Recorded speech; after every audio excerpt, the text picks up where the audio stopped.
raw aatras ang kampo ni Willie Revillame sakaling kasuhan siya ng ABS-CBN. Naniniwala kasi silang may mga probisyon sa kontrata na hindi raw sinunod ng network. Depensa naman ng ABS-CBN, sila ang naagrabyado. Narito ang report ni Lars Santiago. Dapat ginawa nila yan noong 31. Kasi binigay ko na yung panahon at buhay ko na eh. Dapat hindi nila ako, dapat yung time na yung nag-usap na kami ng channel, pinaglaloob na nila sa akin yan. Buo ng araw ang loob ni Willie Revillame na tapusin na ang kontrata niya sa ABS-CBN. Kahit pa raw buhayin muli ang dating niyang show na Wawawi, hindi na raw siya babalik.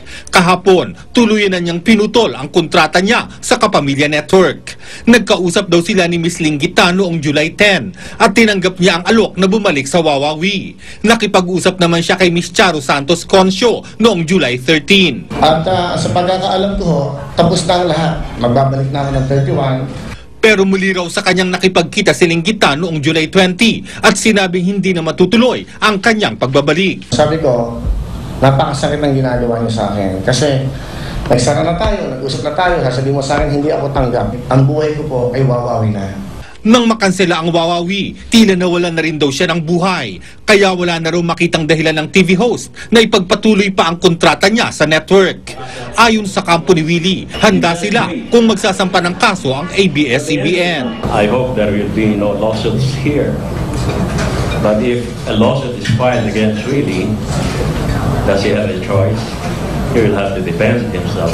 Mula kahapon hanggang ngayon, tumanggi pa rin ang ABS-CBN na magpa-interview. Pero sa isang statement, nauna nang sinabi ng ABS-CBN na si Willie ang lumabag sa kontrata.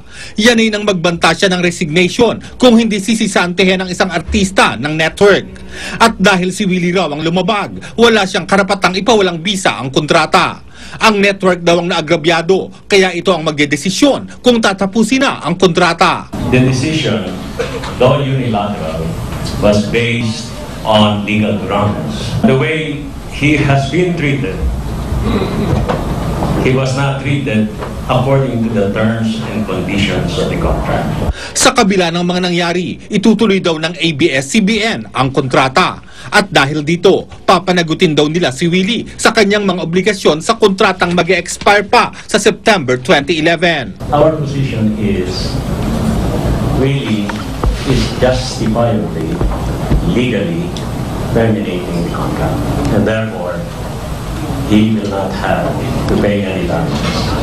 Kung si Willie naman daw ang tatanungin, wala siyang balak sampahan ng kaso ang ABS-CBN. Never ko sasabihan ng masama ang ABS dahil nabago ng ABS-CBN ang buhay ko at malaking utang na loob ko.